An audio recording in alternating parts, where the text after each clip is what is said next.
Y'all know what's going on. It's time for another episode of Doing Time with Joe. I'm your host, Joe Baker, back with part two of my brother's keeper, right? Look here, Frederick and Bobby are new to the penitentiary. They ended up getting 8 years for a vehicular homicide case that they caught, where they end up killing uh, the passenger, a friend, a female friend of theirs, in another vehicle on their way home from a party that they had been to. And Frederick's life is really taking a tough turn because he uh, was the driver of the car and he feels responsible in a way that his brother Bobby doesn't. And it's really bothering him. And he's found himself on drugs and doing a lot of things that he never thought he would be doing to support his habit. And I'm going to continue to share that with you in this episode of My Brother's Keeper. I'm going to tell you how he ended up hitting a low that he never thought that he would experience, right? So sit back, relax, y'all, and enjoy the show.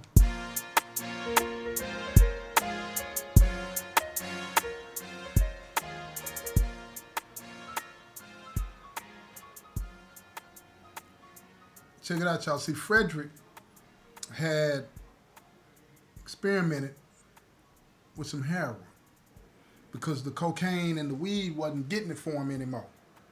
You know, he wasn't able to close his brain off, close his mind off to what he had done. The responsibility of taking another life under any circumstances was a lot for him to bear. And like most people, uh, that weight becomes too heavy to bear. And we try to find ways to alleviate some of that pressure, some of that burden. And most people turn to drugs. And in his situation, like I said, the cocaine and the weed wasn't doing it no more, so he turned to heroin.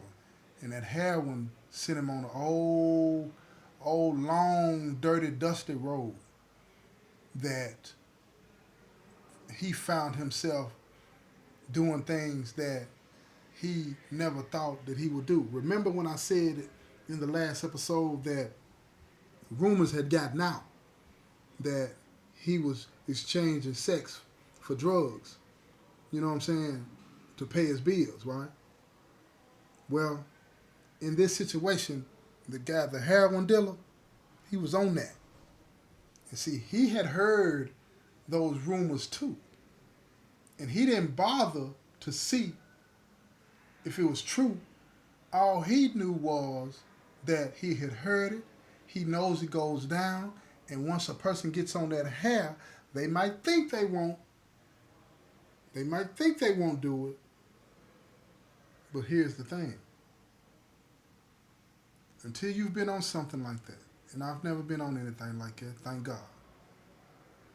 But until you've been on something like that, you can never know the physical pain, torment that you're going to experience.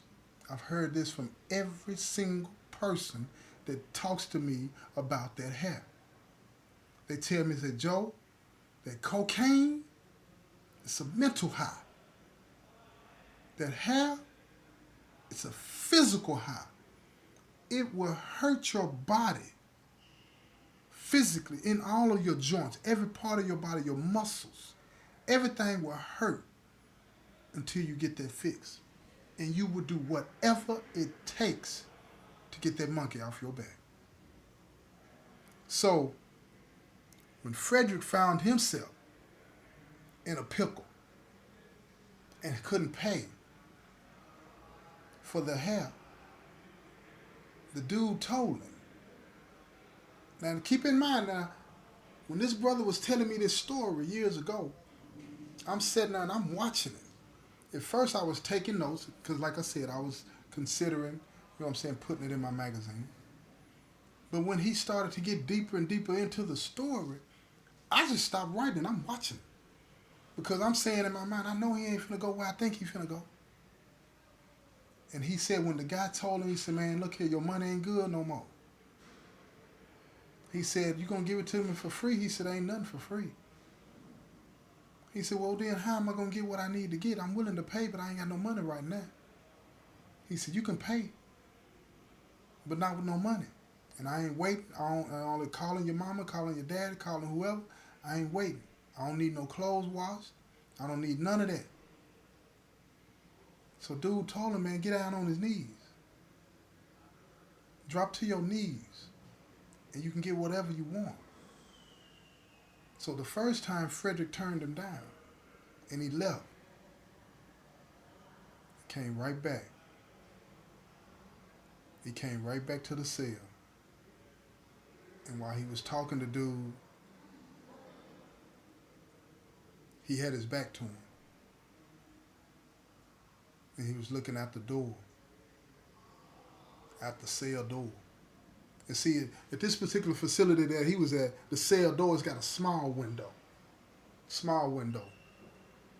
It's not a big window. It's a small window, like a small mirror. It's just enough so you can put your face in it. You know, the officers can look in the cell. And you can look out of the cell.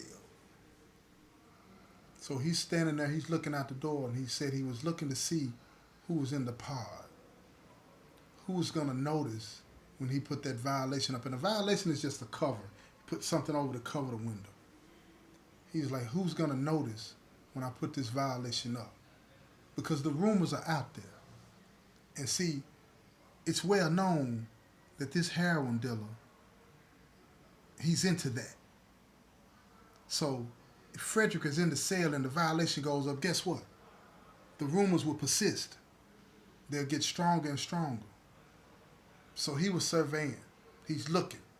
He's trying to see who's in the pod, who's out, who's in here, who's looking, who's the nosy ones. Because you got certain people in these pods, y'all, I'm telling you now, they pay attention to everything just so they can have something to talk about. Just the gossip. So he sees 2 or 3 people out there. He throw the violation up. He turns around to dude. He said, come on. Dude unzips his pants, drops him to his knees. Whip it out. Hit him right in the face with it. And there it is. Frederick, as he puts it to me, lost his dignity that day. Because he said he never thought that he would find himself doing that for any reason. He never thought he would be doing that. So he performed oral sex on this man in exchange for that heroin. And it made me think while he was telling me this story and as I was preparing to do this show. It made me think back to when he was telling me the story. I was like, you know, he must have felt like a lot of women feel when a man tells them that they have to do that in exchange for the drugs. Manipulating and using women. Manipulating and using people. There's an evil attached to that. For anybody to put somebody in a position where you can think it's okay to take advantage of their sickness is wrong. And it made me feel sorry for him. But he said he performed oral sex on him. He got his drugs. He got up, took the violation down, and he walked right out the room. And he said when he walked out the room, he said it felt like everybody was looking at him. He said he's not sure if they were or one because he was looking down at the ground, at the floor, as he was walking away. He wasn't trying to, have eye contact with anybody. But he said it felt like it. He said it felt like everybody was looking at him. It's like that walk of shame. And he said he had the dope in his hand and he was clutching it so tight. He said he was clutching the dope so tight that he almost bust the pack. Then he said when he got to the room, because he was clutching it so tight, his hand was so sweaty that he put the dope down on the desk and it was still dry. But the outside of the packet was wet from the sweat that was building up in his hand because he was squeezing that packet so tight. And he said all he could think about was getting that drug into him so he could forget about what he had just done and for a few minutes escape the responsibility of what he had done to commit the crime to get put in prison. And he said he repeated that same routine several times. several times.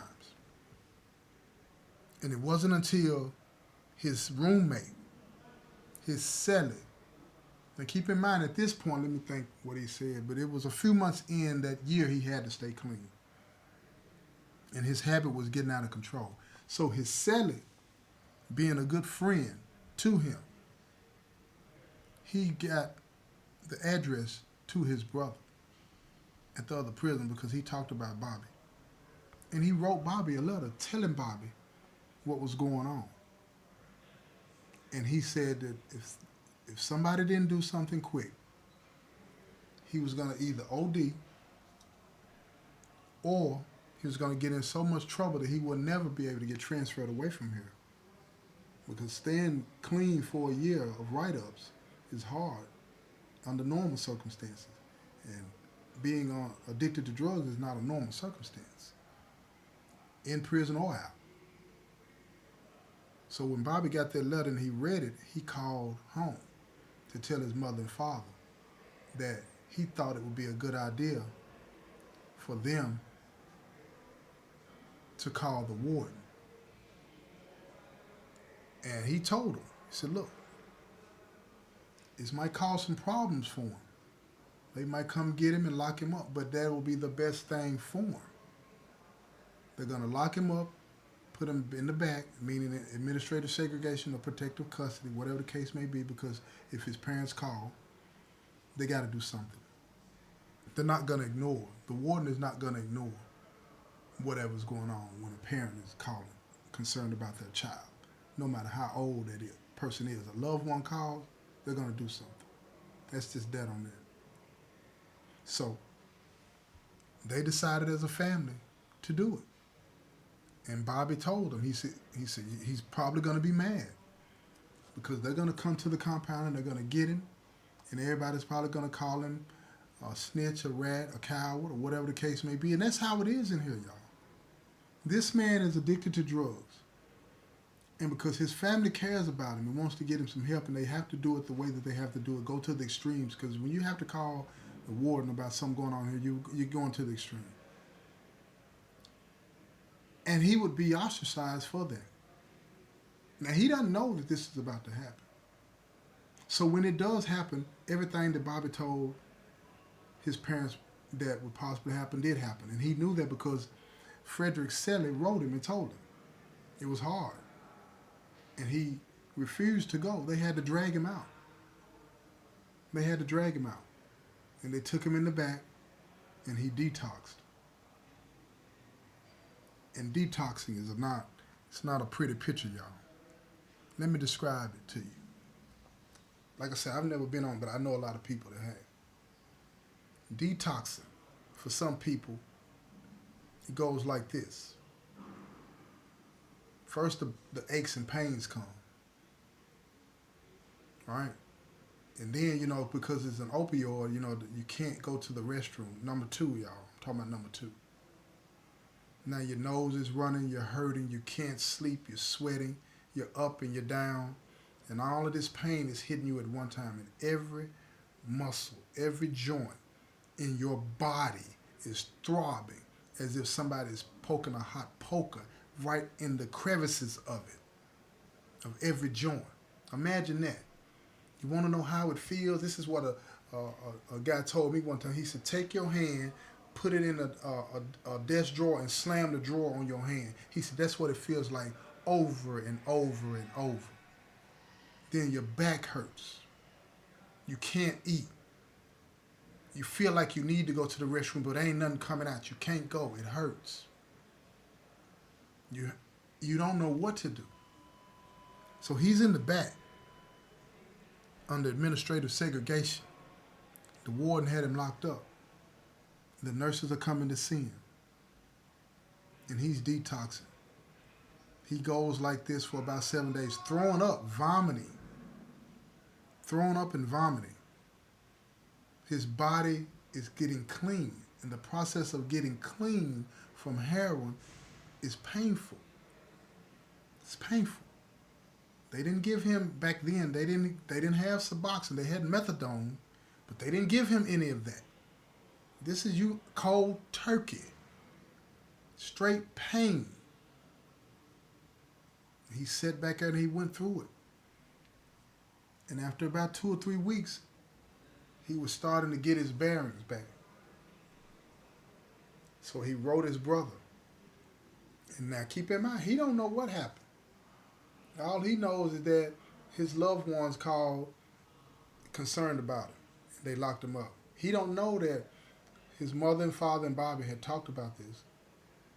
He don't know that his cellie wrote Bobby initiating this. He didn't even know he had all of these people that loved him that were doing these things for him.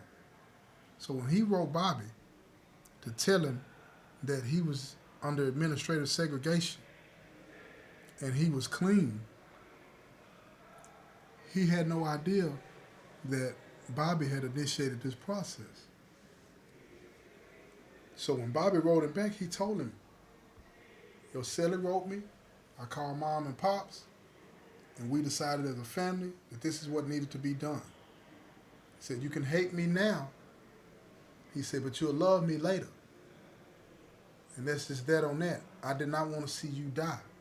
I did not want to see you continue to do the things that you were doing. He said, if you stay back there in the back and that year is up, then I'll be able to get you down here. Oh, man. Frederick shot off. He didn't want to hear that. He got right on the phone when it was his phone time, called his mom and dad and cussed them out, called them everything but under the sun. Talked crazy to him. Told him that he was a grown man and they didn't have no right doing that to him, and everything that they was hearing was lies. And Bobby was lying on him. Typical for an addict. Denying the truth. Denying what's really going on. Because he can't face it. And when he was telling me the story, he said he got off the phone after he talked to his mom and daddy like that and he cried like a baby. Because he knew he was wrong. But he couldn't face it. He couldn't face the fact that he had killed somebody. He couldn't face the fact that he had taken and put in his mouth another man's penis because he wanted to get high. He couldn't face that. And now they knew. They knew all the dark sides of him. Now he couldn't run from it. And like he told me, he said, every time I have to look at them when I go home, I'm going to think, what are they thinking about me? And I told him, I said, man, they're going to love you. It's as simple as that. They're going to love you. But he couldn't understand that at that time. He didn't want to hear that. He said that didn't make any sense to him. So he kept on nagging the ward, nagging. Now, he's a grown man. He's not in a juvenile facility. And it's a process of staying on administrative seg or PC. And if he's clean and he's following the rules, they go review him. After they reviewed him, after that 90 days, they let him back out. Now he's got 2 months left. 2 or 3 months left, if I remember correctly, before he can be transferred to another facility and be with his brother. But he gets out. And what does he do? What does he do, y'all? First thing he does, what does he do? He goes straight to the dope man to get some dope. Straight to him. And he's so angry.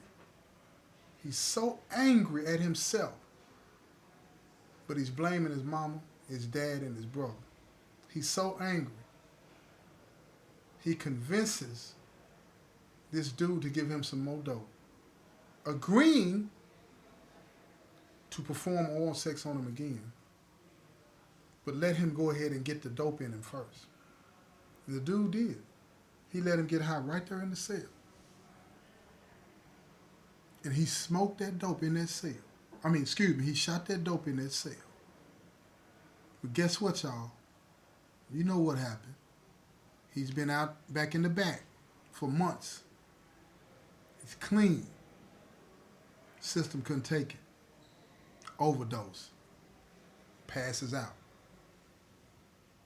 Now this guy This heroin dealer is so afraid to say anything to the officers. He's thinking about them coming to the room, finding his drugs, him being locked up. He's putting himself first before this man's life.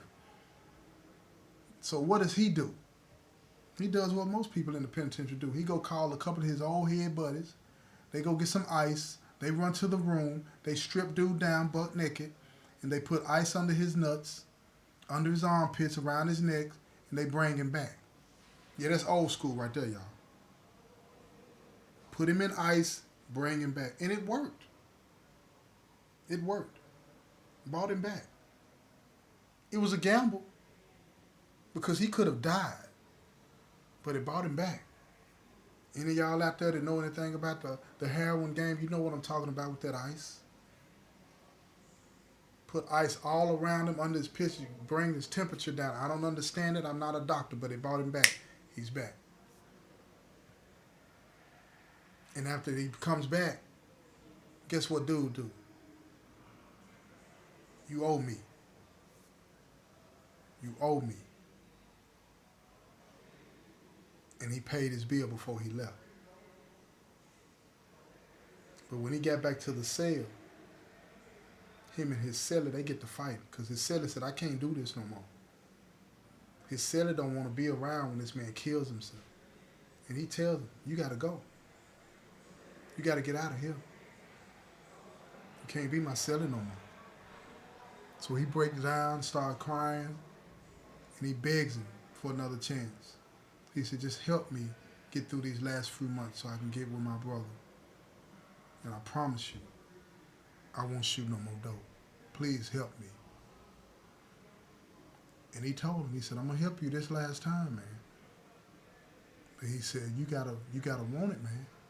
You gotta want to stay clean. And he said, I do, man. He said, now you're going to have to be truthful with yourself to do that.